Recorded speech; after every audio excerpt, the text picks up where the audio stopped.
What's up, guys? I just got back from my ride on the 2021 Trek Fuel EX. It's been a couple years. I think the last time I rode a Trek was 2018. It was also the Trek Fuel EX. And I was excited to ride this bike. It's very similar to that of my personal bike, the Ibis Ripley, in that it has similar geometry. So it's a 66-degree head tube angle with a Fox 36 at 140 millimeters up front. 75-degree seat tube angle, and on a size medium, it's a 440 millimeter reach, which for me at 5'8" on this size medium is just perfect. Getting on this bike felt very natural to me. I just fit in this bike well. 5'8" on a size medium, it felt right away. Probably because I spent so much time on my Ibis Ripley, and it has kind of a similar feel to that bike. In today's video review, we're going to talk about how the bike climbs, how it descends, who this bike is for in my opinion and my experience of riding it, and then how it compares to other bikes in this kind of 120, 130 millimeter 29er trail bike category. I don't spend a lot of time like going over all the build. I think this is the Fuel EX 9.9, for example, has a carbon frame and X01 components. I don't get into a lot of that because the people watching this video might buy the aluminum version, and or they might buy the $10,000 build or the $4,000 build. And I don't really care about all the components. Components can be changed at any time. I talk about the experience that the bike gives you in terms of how it rides, how the geometry is, that type of thing. So that's more what I try to focus on in my reviews. If this is your first time here, subscribe and hit the like button, stick around. I ride lots of bikes like this one, and we'll compare this one at the end of this video to the other bikes I've been riding. I picked this bike up from theproscloset.com, and they are sponsoring this video. If you're not familiar with the Pros Closet, they are a large online retailer of certified pre-owned used bikes, like this one. I got this one directly from them. It shows up in a box in the mail. It's super easy to get this thing like built up. You don't have to put everything together. I literally just had to put the front wheel on there. All their bikes are meticulously gone through by a mechanic who makes sure that the brakes are up to par, the suspension's all working. When I pulled the bike out of the box, I didn't have to change the shifting. It all shifted perfectly. This bike looks like it has very few miles on it, like maybe barely ridden. Theproscloset.com is offering free shipping to anyone who uses the link in the description down below. They've got hundreds and hundreds of certified pre-owned bikes just like this one available on their website. Now is such a hard time to find a new bike, so if you're looking for a bike that's maybe a year or two old, you can't even find a Trek Fuel EX at my local Trek shop here in Draper, Utah. They just don't have them in stock, and they have a 6-month waiting list on some of these bikes. So proscloset.com has tons of Treks, Specialized, all sorts of bikes. Check the link in the description down below, and thanks to Pros Closet for sponsoring this video. All right, Trek Fuel EX, how does it climb? It climbs dang good. I think most of the climbing prowess of this bike is the shock tune that Trek uses, that reactive shock tune that is kind of unique to this bike, but it scoots up the trail really well. I'd say for 130 mil travel in the back and 140 in the front, it climbs pretty dang good, you know. For all day rides, I think you're in a good pedaling position to go smash out long 3-4 hour rides if that's your thing. If you're more of a 1 to 2 hour guy, just go up to the top so you can descend back down. I just think it scoots up the trail as well as anything. The weight of this bike wasn't too bad either at 27.5 pounds on the Trek Fuel 9.9. And that's a pretty good weight, you know. That's under 28 pounds is great for a 130 mil travel trail bike with really good aggressive tires on here too. The Trek Bontrager tires on here. I always love riding these Bontrager tires. So in terms of pedal efficiency, I want to break up climbing into two things. So pedal efficiency and then how well it actually climbs through technical terrain. Pedal efficiency I thought was great. It just feels intuitive, it feels smooth, you're in a good climbing position. In terms of traction or technical climbing, my trails don't have a ton of technical climbing situations, so I don't know entirely how it might compare to other ones out there, but it just feels like it just tightens up and scoots up the trail nicely. I think this is a bike that I could deal with on a really long 3-4 hour ride and feel like I'm getting a really efficient bike here. Descending on this bike, man. Well, before I talk about descending, the previous Trek Fuel EX that I rode, the previous generation back in 2018, that bike descending, I always felt like I couldn't be like in the bike or a part of the bike. I know that might sound a little strange, but you felt like you were perched up on the bike. You know, even though you weren't sitting down, even standing up kind of in the descending situation, you know, get your chin out over those bars and start descending. I just always felt the bike was kind of in my way a little bit, like it was coming up into me or I was perched on top of it. That might sound strange, but it drove me nuts about that bike. They have solved that problem on this generation. I felt like I was one with the bike, very intuitive, was in a very good aggressive position. It was an easy bike to ride and to descend on. The bike didn't get in my way at all. So I'm glad that they fixed that. I was paying very close attention to that because I remember that from my previous test ride on that previous generation Fuel EX. So problem solved there. The one thing that I'm noticing is descending on this bike. In fact, on the rowdiest part of my descent, I had to get off my bike and I was like checking to make sure everything was tight back here. I was checking all this. I was checking to make sure that the suspension wasn't like packing out, that I didn't have my rebound fast enough, but it kind of gave me that feeling like maybe it was a little flexy back there. And it was kind of out of control a little bit, even compared to other bikes in this 120 mil, 130 mil travel category.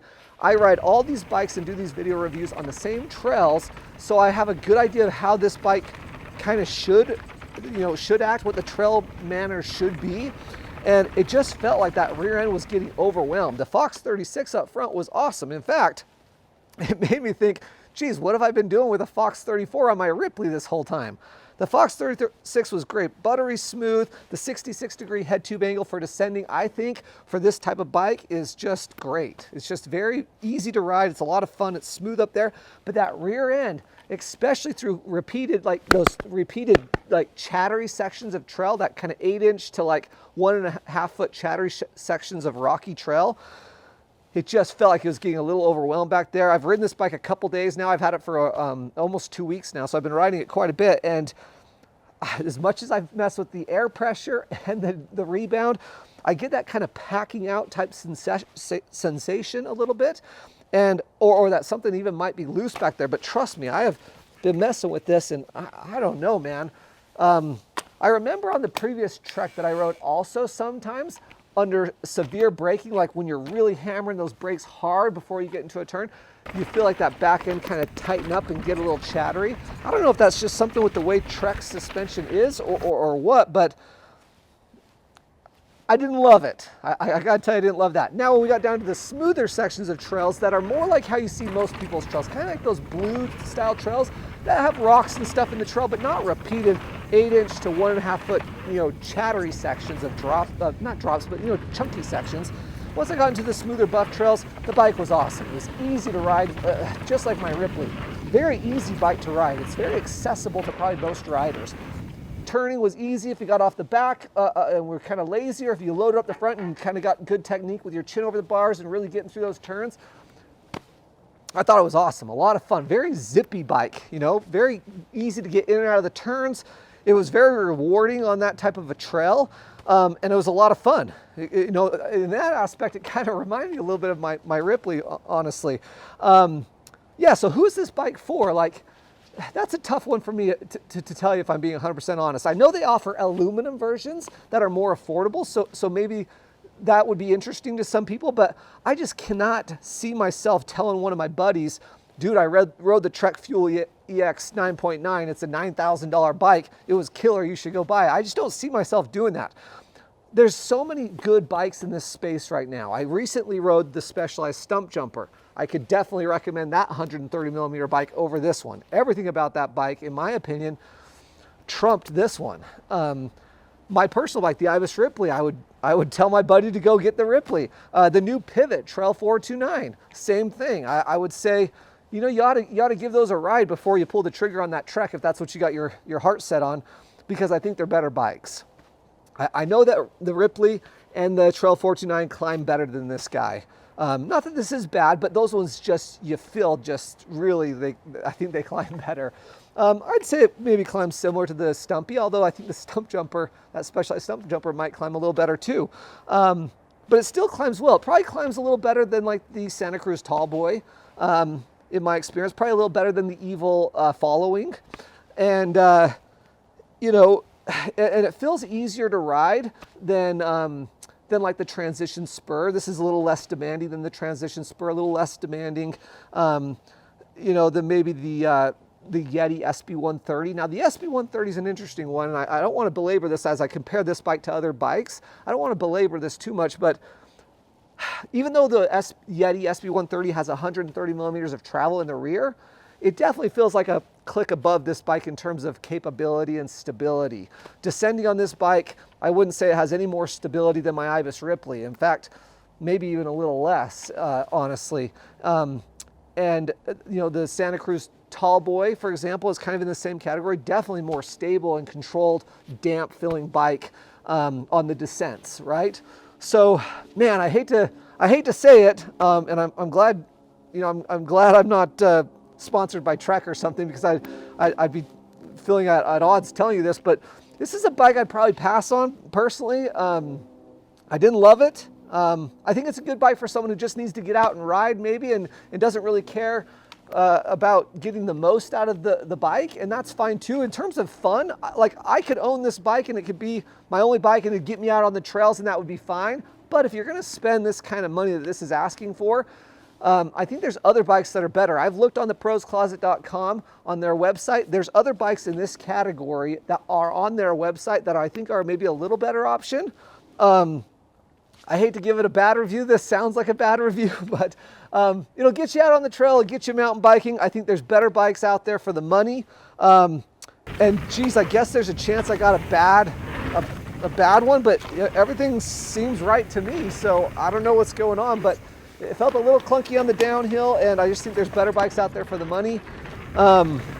Otherwise, very comfortable bike. I like it. So the takeaway here, is it was a comfortable bike. Very intuitive, easy to ride, very accessible, has very similar geometry to my Ripley, and I liked that. But the rear end just felt a little clunky, a little slow and draggy in the back on the descents for some reason.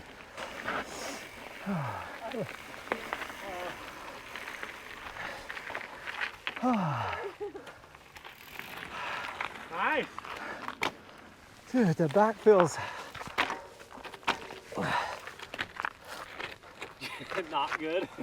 I don't know if it's flexing on me or if it's, dude, I haven't felt a bike that had like brake jack. Have you been on that style of suspension recently? Oh, dude. That's just since the end of Jacobs though. Because at the bottom of Jacobs I messed with the rebound. Dude, the bike, like when I'm pedaling it, riding it on the street, it feels like my Ripley, like exactly. Like it feels like the same type of feel, like very comfortable. But when I'm descending, the back just feels like gunk, gunk, gunk, gunk, like really clunky. Do you think I'm just blowing through that travel? Look, I'm below the K again. Even on, well, that ring's gonna go a little lower, but look at your dust mark. Is it below the K? Yes, definitely. Well, I moved my O-ring up to here, No, or the just, bouncing. It hits and it's loose enough that it'll just push off. Oh, okay. Well, interesting. I don't know. are you still filming? Just keep it going. We'll just get. You want to film me? Yeah. Okay. Oh, yeah.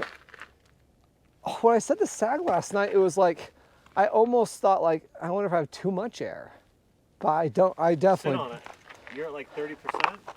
I was shooting for 25% sag. I mean, I realize I have a little bit more helmet and bag and stuff on now. Yeah, you're not overly sagged. That's not, I don't think that's even 30%, is it? That's more like 25. To the bottom of the K, it might be 30, but even so, 30's fine. Yeah, I mean, We shouldn't be blowing through the travel.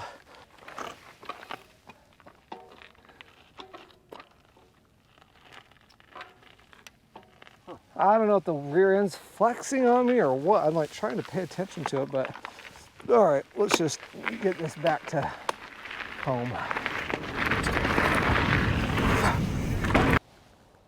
Bummer, I know.